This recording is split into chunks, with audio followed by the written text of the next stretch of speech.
Bienvenue aux aventuriers voyageurs. Je m'appelle Philippe Jacques, j'habite dans le sud-ouest de la France, près de Bordeaux.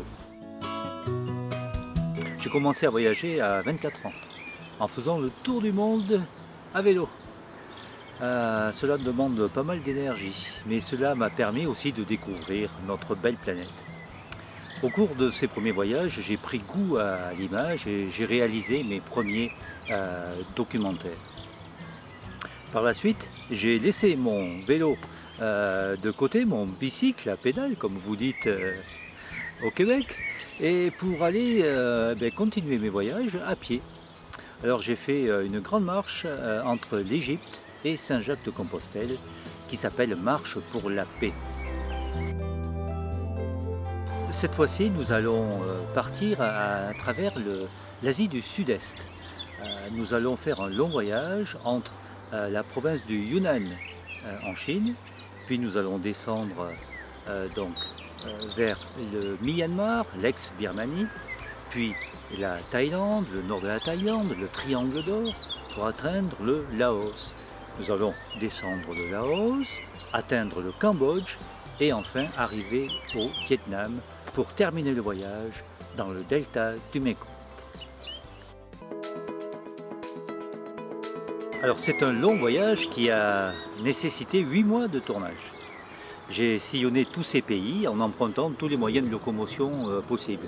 J'avais également avec moi le chariot que j'avais déjà utilisé pour ma longue marche entre l'Égypte et Compostelle. Mon chariot qui s'appelle Ulysse et que vous allez découvrir dans le film. Je séjournais bien sûr dans les villages, puisque le but de ce voyage est bien sûr de rencontrer les gens. Parfois donc dans les villages, parfois dans des guest houses, en tout cas toujours des logements très économiques. C'est l'avantage de voyager dans ces contrées-là, notamment en Asie du Sud-Est, où les prix sont vraiment très compétitifs et très abordables. Parmi tous les pays traversés, le Laos restera tout de même l'un de mes coups de cœur. C'est vrai que le pays reste authentique, la vie des gens est simple, il est assez facile de les rencontrer, même bien sûr se pose le problème de la langue. Alors à ce sujet, je vous conseille d'essayer d'apprendre quelques mots utiles. C'est vrai que c'est pas facile, mais bon, vous pouvez essayer d'apprendre tout de même. Et puis, si vous vous trompez, cela les fera sourire et le contact sera établi.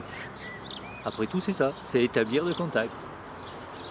À ce niveau-là, un autre petit truc de voyageur que j'utilise toujours lors de mes voyages, c'est d'amener avec moi un petit album photo de votre famille, de votre pays, en prenant soin de ne pas montrer des choses qui pourraient les choquer, car la différence culturelle est importante parfois. Mais en tout cas, si vous montrez les photos des membres de votre famille, de vos petits-enfants, de vos enfants, cela créera un contact humain. Voilà, vous n'êtes plus un touriste qui vient de très loin, mais vous êtes un être humain qui a une famille, et voilà, et vous partagez ça avec eux, et c'est vraiment formidable. Voilà, j'espère que ces quelques petits conseils vous seront utiles. En attendant, nous allons visionner ce long documentaire. J'espère que vous êtes en forme, puisqu'il y a quand même quelques milliers de kilomètres à parcourir entre le Yunnan et le Vietnam. Voilà, eh bien, je vous remercie et je vous souhaite un bon film.